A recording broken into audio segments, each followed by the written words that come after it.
Howdy y'all, it's High Noon in Puzzle Quest. And I'm not going to do the whole video as a cowboy, because one, I will sound absolutely stupid, and I'll probably ruin the video. So, hello everybody, Last Planeswalker here, and yes, it is time to go to Thunder Junction in Puzzle Quest. The newest set is finally arriving with the release notes, officially going live today alongside the card gallery. Sadly, I don't have the technology skills just yet to figure out how to do a whole video on the chase cards and not chase cards. I'll figure that out over the weekend. But so instead, what we're going to do is going to look at the release notes, look at the mechanics and everything that's happening, and also some of the fixes and new stuff coming as part of the release notes. Now, I am going to do some tech wizardry, and hopefully next to this video we'll have pictures of some of the paper mechanic rules for the mechanics, because I would really like to see how they've changed them to work better in a Puzzle Quest environment. So the new mechanic is Crime. So Crime is an evergreen that provides a buff to cards. If a player has a Crime emblem, when a player casts a spell with Crime, that player's Planeswalker will gain a Crime emblem if they don't have one.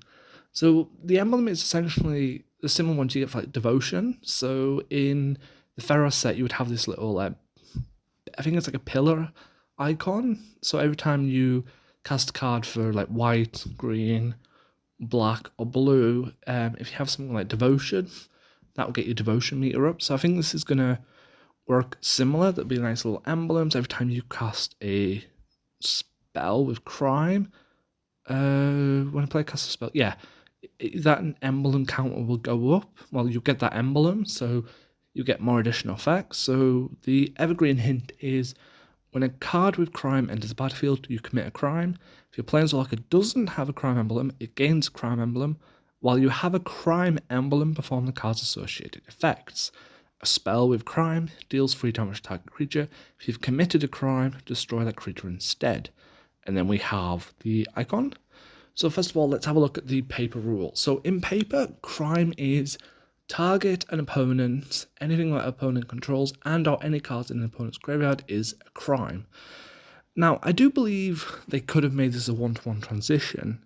However, because there is a lot of like target removal stuff or fetch abilities from opponent's graveyard, but I really like this simplified version of casting a spell with Crime gives you the Crime emblem, because there's a lot of really cool spell loop decks in the game, and there's a lot of mechanics in the game to make spells really good. Like the Planeswalker Ral really works with spells. I think it's a mythic in Call of Mana, an artifact that gives a spell full mana at the start of a turn. So having Crime transition from targeting opponent or anything that controls to casting a spell with Crime gives you that emblem that's permanent, that's removed from other effects. It's kind of a really neat, more simplified way to do it, but also a way that's more accessible for the grounds of Puzzle Quest. So let's see, the next mechanic we have is Saddle, because everybody's got to saddle up and go rootin' tootin' cowboying. Saddle is an evergreen evergreen that is applied to creatures with the mount subtype. So we're having a new subtype added to the game. At the beginning of combat on each player's turn, if that player controls another creature with a power equal or greater to the mount saddle number, that creature with saddle becomes saddled. A saddled creature can target an effect when it attacks or when it becomes saddled, but also gains can't block until the beginning of the player's next turn and is the last creature to attack. Kind of interesting, because Mainloop did mention this when he did his spoilers, so shout out to Mainloop. With Bravery, if you cast Bravery as the last card, because there's only 3 creature slots, the third creature with Bravery will go to the front, and then that'll be the first to attack. So it seems if your first creature has Saddle, and then it gets saddled, it will then move up as the last creature slot. So it's kind of like an interesting mechanic, and we have an example. Creature, horse mount, legendary saddle free. When this card becomes saddled, create a gold token, so that'll be a 4th. And then we've got another one, so that's a 4/4. Creature, horror mount, trample, saddle free. Once creature attacks, if this creature is saddled, you may destroy target creature. So that is a very cool mechanic. Now, in paper, I do wish they did something with this, and I'll explain in a minute. So, in paper, saddled lets you tap creatures to make another creature saddled at the end of turn. And then saddled is a designation of a creature whose saddled ability has resolved. So, I don't know why they did it, but before Webcore took over, Octagon, who was the previous developers, they added tapped into the game. So when your creature attacks, it becomes tapped, but that tapped ability only really lasts seconds, the way the pacing in the game works. So tapped in Puzzle Quest at the moment is kind of a dead mechanic. It really does nothing, and there is some cards that do bounce off it if a creature's not tapped, do X effect, but we've never seen any usefulness for tapped. So I would have liked it if Puzzle Quest gave us the option to unpurposely tap our creatures, because if we could tap our own creatures on objectives that are like win this event in 11 rounds or more, if you could tap 2 of your creatures, you're going to slow down the game. But I understand with Webcore taking over, getting the tap system may not be as easy. So the way Saddle works at the moment, let's just scroll back up, if you control another creature with power X or more, it is a very good ability, because having, let's say, a creature with 3 power is very easy to get. So having a creature on the board with power 3, so be it a token, because it doesn't actually say it's the base power, so I'm pretty sure if you've got like a 10/1/1 tokens, that'd be a 10/10 power, so it's going to get saddled. So either way, saddled in Puzzle Quest is going to be a lot faster than potentially saddled in paper, so it works both ways, but I'm quite excited to see what shenanigans we can get up to with this mechanic. The next mechanic added is actually my favourite. It's Plot. Plot is a numbered evergreen. A card with Plot may be exiled from a player's hand by paying the specified amount of mana. It gains a plotted emblem. At the end of the turn, if a card with Plot has plotted emblem, it loses that evergreen and returns to hand with full mana. Cards may also have additional effects if the plotted emblem. So the hint is, if you exile this card from your hand with the amount of mana equal to this card's plot following this card gains the emblem. Some cards have additional effects. So I'm assuming, here we go, example, creature, plot 4, beginning of turn, if this card has a plotted emblem, destroy all gems. So this is going to be really cool, because I think it's going to work like stored mana. So if you have a 20/20 creature with plot 10, for example, then you could essentially just get 10 mana in your hand, exile the card, and then next turn it'll recast. So it's a really cool mechanic. And in paper, Plot is a keyword ability that lets the player exile a card from the hand and cast them without paying their mana cost on a future turn. A card exiled using Plot becomes plotted. Other effects can make an exiled card plotted. So it kind of works very similar to paper. So in paper you do pay a mana cost to exile a card, and then it becomes exiled, and then next turn you can recast it for free. So they've managed to make this card very similar to paper, and that is very exciting. But also Plot is going to be the very biggest shenanigans we can play with, because it's going to work similar to Foretell, but instead of having a support on the board, you could just essentially plan some sneaky shenanigans. If I can get a picture up, there is a really cool Fibbler card that will give a random card in your hand plot 7. And that's going to be kind of exciting, because if we have a card with plot 7 that's random, you could have, let's say, a kill spell like Void Rend or Invoke Destruction, I think it's called. Give it 7 mana, exile it, and then next turn, if someone drops like Galter, then you're going to have that free to cast next turn. So it's going to be a very fun little mechanic to have some fun with. The next one is Spree. Now, I really like how I've handled Spree here.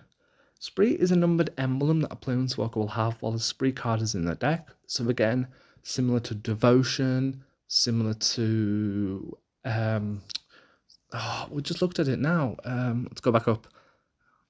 Crime, that's one. So it's similar to them type of emblems. When you make a match, increases spree count by 1. At the end of your opponent's turn, spree count returns to 0. When you cast this card, if your spree count is equal or higher than this card's spree number effect, perform all related cards associated effects. So spell, I think it's spelled spree wrong there. Spree 1, all your creatures gain Death Touch. Spree 2, deal 5 damage to a creature. Or Spree 3, destroy all opposing creatures. So yeah, you're performing all related effects. So if you're spreeing, when you make a match, so it's not converted, it's a match. So if you make a 5 match, I think you then get your spree count by 1, or it may work with conversion. I'm unsure, we'll have to play with that.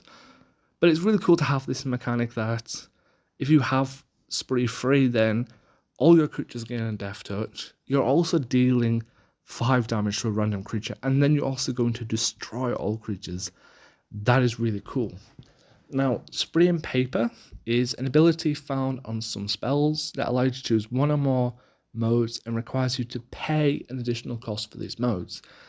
So that kind of works similar to Stored Mana, which they could have done Stored Mana here, but I think that would have been very complicated. So if this card has 3 Stored Mana, all creatures gain Death Touch. If it has 4 Stored Mana, deal 5 damage. If it has full Stored Mana, destroy all opposing creatures.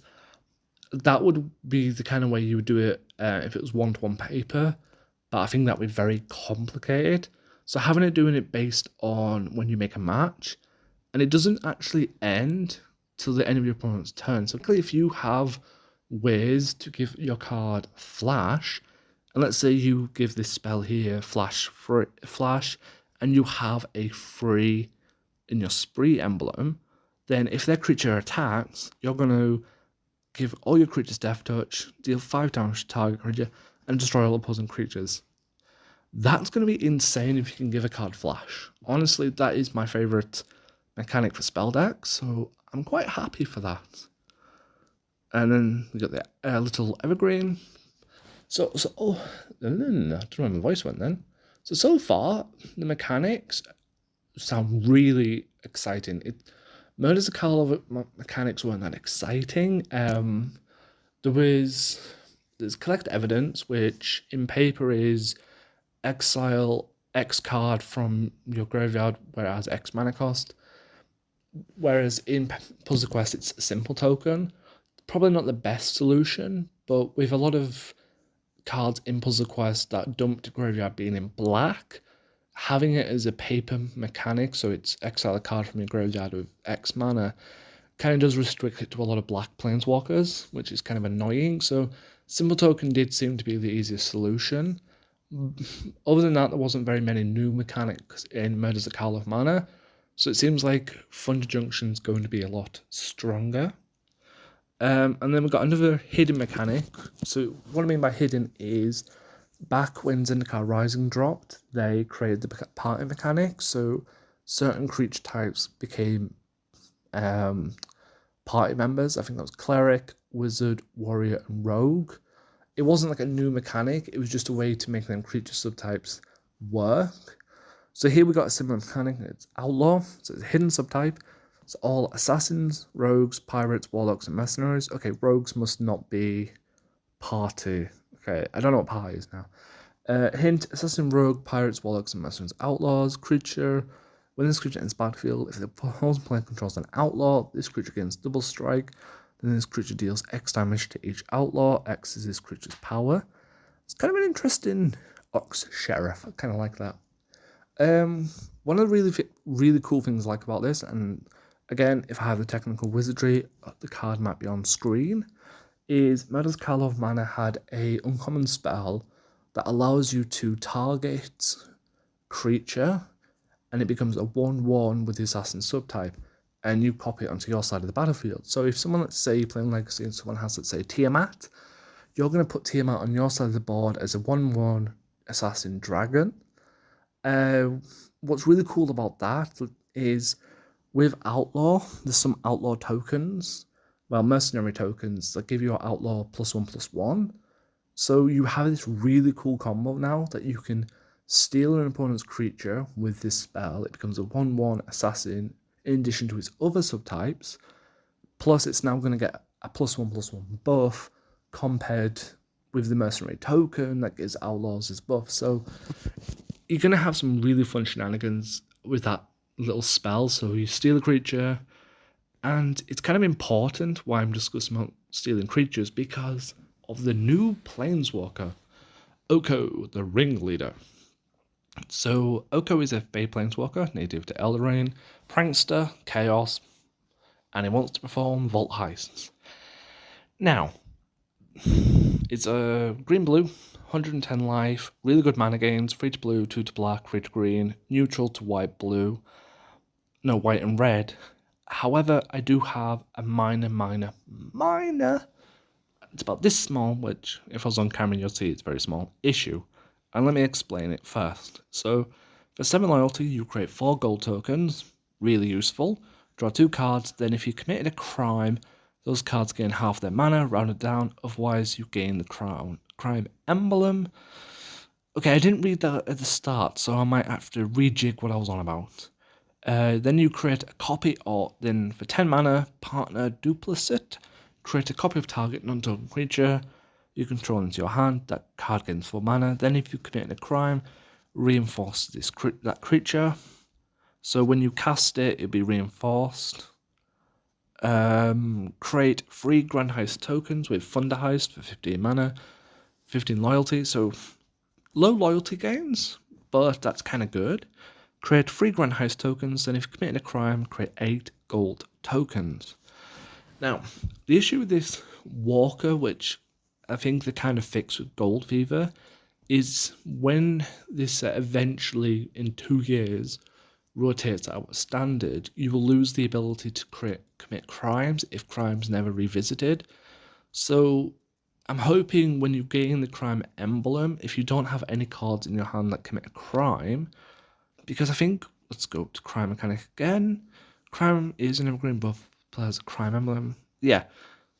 So when a player casts a spell crime, that player will gain a crime emblem. So either way, I'm hoping, judging by how I'm reading it, if you don't have any cards in your hand that are going to commit crimes, Gold Fever will always help you keep the crime emblem going. So I'm hoping that even if you don't have a crime card in standard, this Walker will still have some usefuls, because its second ability for 10 loyalty, create a copy of target non-token creature into your hand. That card gains 4 mana. Then if you've committed a crime, you'll reinforce that creature. So when it casts, it'll be reinforced. So this Planeswalker is going to be a lot of fun with that 1/1 spell I was on about. That makes an assassin copy. So, and then we'll go Gold Fever, Partners Duplicity. Okay, we have the Grand Heist is support, shield free, indestructible. So it means it will never be destroyed, which is exciting. Scary, but exciting. When a gold token is destroyed during your turn, fetch a random card from your opponent's hand. If you can't, fetch the first card from your opponent's library, then that card gains 4 mana. At the beginning of your turn, this support loses 1 shield. So what's interesting is with Indestructible, I don't think this card will ever get destroyed by an opponent, but you will lose a shield. And bearing in mind you're creating 3 of these, and they do reinforce, so it's going to start off as a 9. I think they reinforce. Gold token destroyed during your turn, fetch a random card from your opponent's hand. So it does reinforce. So for 15 loyalty, you're creating a 9 shield version. And then, so for 9 turns, it's going to whittle down. So, honestly, it sounds like a really fun Walker. And there's another card that should be on the screen at the moment, where if a symbol token is destroyed, then any card that has been put into your opponent's exile will be fetched onto the field. That was from Murder's Call of Mana. So, honestly, this is my Chase Planeswalker, because I love stealing cards and performing shenanigans. So the next Planeswalker is Darati Ingenious Ironclast, Goblin's Planeswalker from Fiore, Master Artifactor who specialises in creating treasure from junk. His legs don't work, so he uses Cogwork Wheelchair. So he is red-black. He has +1 to white, +2 to blue, 1, 2, 3, 4. Essentially, he's quite strong for his mana gains, I won't lie. 1 white, 2 blue, 3 black, 4 red, -2 to green. Really strong mana gains. 9 loyalty, Scrapmongerer. Destroy the 6 cards of your library, then return the first 2 artifact cards from the graveyard to your hand. Those cards gain X mana. X is 2 plus number of non-artifact cards in all graveyards times 2, up to 15. Pretty strong ability, especially if you have, I've forgotten his name, I think it's Breach the Multiverse, which puts about 10 cards in each other's grave, so that's really strong, and especially since it's non-artifact cards in all graveyards, so that's going to be quite phenomenal, and it's up to 15, so at one time you are going to get about 15 so you're going to get at least 15 mana easy for 2 artifact cards, and with how cheap some artifact cards are, you are pretty much going to be able to cast them for free, so that's really good. 15 loyalty, tower defense, create 6 scrap cogchair tokens, we'll look at them in a minute. And then for 21 loyalty, academic reclamation, deal X damage to each opposing target, X is the number of artifact cards you control, including their reinforcements, then reinforce your artifact cards 3 times. Very similar to Commodore 64, aka Commodore Guff, where you deal X damage to each opposing target, where X is the number of shields you control. Then you can activate your Vanguard abilities again, so that's Commodore Guff. This time, however, you're going to reinforce your artifact cards 3 times, and you're just going to deal a lot of... This is going to be like a mini board wipe, a one-sided board wipe for each opposing target. So we now have 3 walkers that play very similar with their third. I think, so we have Dakon that does something similar, but it's gems, so it's minus... each opposing creature gets minus, where it's a sum of white, black, or blue gems. Commodore Guff is deal X damage to all these creatures based on how many shields you've got. Then you can reactivate your Vanguard abilities. Then you also have Quentus Khand, which deals X damage to all creatures and a Planeswalker based on how many cards with the Law emblem in your exile. So there's a very strong theme of walkers having the same ability. I don't mind that ability as a final win con, but I do prefer his first. And his second is Tower Defense, 6 scrap cogchair tokens. They're a spider construct with can't attack, defender. When an opposing creature attacks, deal X damage to that creature, X system of this creature's reinforcements. You're making 6 of them per turn. It's not about ability, in my opinion. That's about... So when an opposing creature attacks, you're going to deal about 6 damage to it. So keep reinforcing it, especially with 15 loyalty.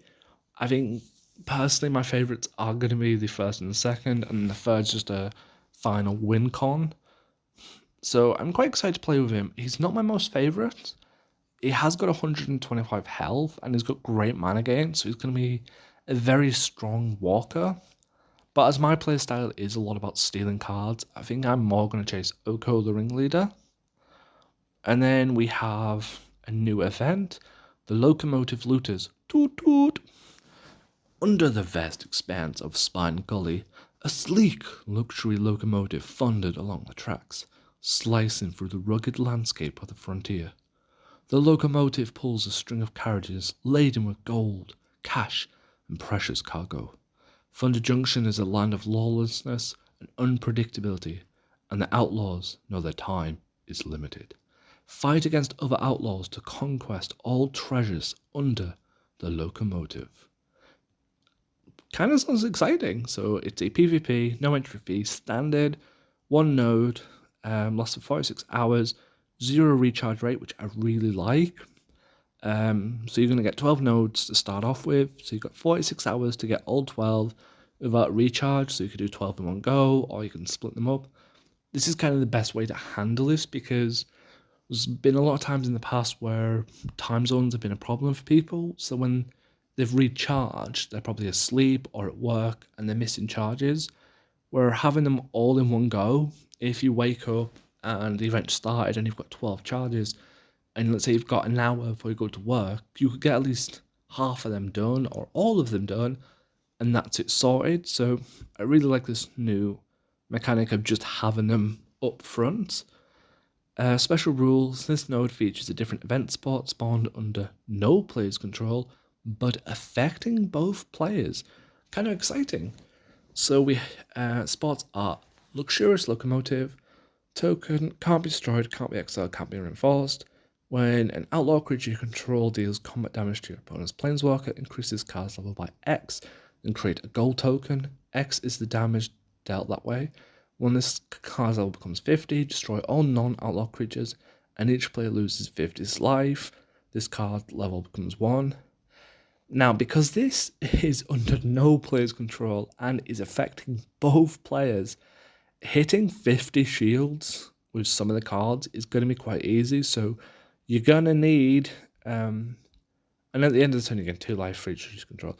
So in this event, you're going to need lifelink because it could go fast, especially if this can affect both players. So for the complete event notes, check out our event deals forum, which we will do close to the time. Booster boxes and collector boosters will be available day 1 after the update is released, which we're hoping is Tuesday next week, so fingers crossed. So changes and fixes, this is a very good one to look at. So fix the Harvest Tide, deck construction rules, includes the current standard legal sets. Finally, honestly, this bug has been going for so long. Interaction between Cosmos Charger and Fortelled will no longer cause an infinite loop. This has been unfixed now for at least 2 years. So Webcore, hats off. You've literally fixed a bug that Octo has ignored for 2 years. So hats off to you. You guys are smashing it. Really well done. Unintended interaction between the Inner Sun and Boast. Again, they didn't have to fix this, but because they have done, it seems that what's the word? Seems that I think they're going to run this event again. Yeah. So I think they're very much trying to make sure that Legacy isn't left behind to a point where Legacy is just an absolute nightmare to play because it's bugged as anything. So trying fixing these bugs will help that if they bring them back, they'll be less likely to have complaints at bugs, meaning they can rerun them and more newer players who missed the sets at launch aren't missing out on these legacy cards, so they'll have more chance to get them. Change support Rat Nest from Play Control. Before the change, at the beginning of your turn, create 2 Rat Swarm tokens. When a rat card is destroyed or loses reinforcement, during each player's turn, each creature control gains the rat subtype. Then all creatures in control that are either rats or mouses get +1. In turn, your opponent loses X life and you gain X life. X is the number of rat cards you control. Mouthful. After the change, Rat Sport abilities doesn't trigger at the beginning of your turn. Create 2 Rat Swarm tokens, then increases card level by the number of cards in play. Well, rat cards in play. Then turn your opponent's X life to X life. X will 6 cards level, plus the number of cards named Rat Swarm you control. Kind of seems like an easier ability. I think the issue with that one was I can't remember actually. I don't remember when Play Control last was round. So I can't really offer any supports, but judging by it, I think it must have just got out of hand and been too fast that you couldn't hit the objectives, judging by it. Cards and Planeswalkers fixed Illusion of Free Will from the new Jace Perfect Mind. Gains the Augmentation Emblem to Fire Risk Convert Spotters. I noticed that his ability wasn't given the emblem when it should have. Fixed the Converter ability to will now grant the complete Evergreen and Phyrexian Gems are matched after swap, thankfully. Loyalty ability to Fallen on the path from Planeswalker, Nihiri the Unforgiven. Now correctly discover lost cards in player's hands to the first. This is a big one, so I'm hoping, again, the cards on screen. Mailwall the Steward ability was changed. Now, this ability confused me because this comes from Temps, the district hero. And once you collect evidence, you create this token, which is a 5/5 detective creature token. At the beginning of your turn, your creatures gain indestructible at the beginning of your next turn. But that never did anything. Like, honestly, the indestructible did nothing. I played around with this card once, I didn't understand indestructible. So it's now being changed to your creatures gain shield counter ×2. And shield counter basically works similar to indestructible, so if someone was to hit it with a kill spell, I think it just like removes one shield instead, so it still works, so thankfully. So yeah, and because that was beginning of your turn, it didn't really work. So this is now, when this creature enters the battlefield, your creature will gain shield counter, so nice change. Fuss will now only buff token creatures. Honestly, at this moment in time, Fuss is completely broken. So Fuss is meant to give +2/+2 per reinforcement to creature tokens. The moment it's giving it to all creatures, which is annoying because it's not what the card's meant to do. Is it groundbreaking? Not really, so it's kind of good that they've fixed it just so it falls in line with what the text is. Ill-timed explosion will no longer consider current cost instead of base cost of discarded cards to determine its damage total. Unsure what that means because I never really played around with it. So the second card that should be on the screen now is Cavern of the Souls. At the moment, this does nothing. It doesn't convert, it just sits on your board doing nothing. But now it will actually convert gems to the Planeswalker's colours being used. Thank you. Case of the Crimson Pulse will now deal the correct amount of damage to creatures on reinforcements. Haven't got that card, so no, didn't realize we're not working. Random selection effects such as that of Crawl Whipcracker will no longer prioritise creatures over supports. Interesting. Kylux Vault Strider's effect will now trigger even if the player doesn't have a spell in hand. I think that's the one that can copy a spell, which draw cards and copy spells. So that's going to be very good for spree decks. Case of the Shadow Spectre Solving Emblem will be granted after its required condition met. Cool. Fixed Candlestick's effect will now perform Surveil 2 instead of Surveil 1. I don't think I played with Candlestick, so cool. Selecting not now in the prompt to transform a cloak creature will no longer prevent other creatures from being played. I'm interested because I've not really noticed that, so even though I haven't noticed it, it must be a relevant bug, so I'm quite happy that they are looking to fix it. And the final card that should be on the screen, because I do not understand what is going on here, Reverted Authority of the Consuls will be returned to its original functionality. The previous change on the card was aimed to ensure the card performance effect according to the game rules. In doing so, the card was rendered useless and could no longer perform its original design intent. Effects that interact with enters the battlefield abilities from creatures or sports are not only interesting but important to keep certain strategies in check and by extent the health of the game. With this in mind, the game rules text will be updated in the rules gallery, which they haven't yet, I have checked. Now, currently the card works as when a creature opponent enters the battlefield, that creature is disabled until the end of the turn and you gain 1 life. I don't own this card, it's one of those many legacy cards I'm chasing, but I'm kind of confused why it's useless because it seems to work. So I'm curious what this fix is, so we'll have to wait and see when they do update the rules gallery to see what that is. And then all of the Spark Mythic Plus boosters have been adjusted to the same standard as other Vanguard boosters, cost 400 mana jewels and is non-dupe. So that is a lot to go through. I'm out of breath. But the biggest thing of this is, truthfully, they are looking at legacy. So console is being fixed. Some issues with the Dooms Clark event is being fixed. And either way, this is brilliant because the problem is there's a lot of legacy and standard effects and hundreds and thousands of legacy cards. For older players like me who've been playing for 4 years or players that have been playing since launch, we're used to these bugs, so we find ways around them. But newer players will want to play legacy events to get legacy cards because it will give them more chance to get more cards in the deck, to give them more chance to play in legacy. So at the moment, we've had a lot more standard events in play instead of legacy. So having more legacy events in play alongside standard, and them looking at fixing some legacy issues. I understand they can't fix them all, but focusing the ones that are relevant to certain events that are being played will be really healthy for the longevity of the game, because we'll now be able to get a really solid mix of both legacy and standard. So newer players who have barely any legacy cards can play the events, get some new legacy cards, and then keep playing. So it's good to see them focusing not just on standard but a bit on legacy. Overall, the new Planeswalkers look exciting. Oko is probably going to be a day one buy for me, so look out for a review there. My favourite mechanic is plot.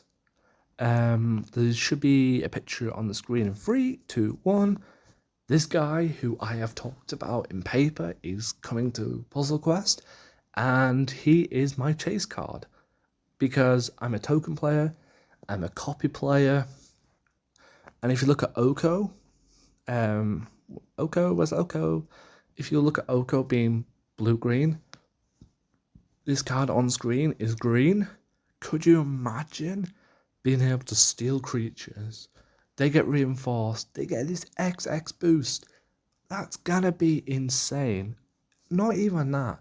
Put it with Lord Kitty Cat, aka Windgrace, who makes 2/2 cat tokens every turn. They're gonna get big kitties. Big angry kitties.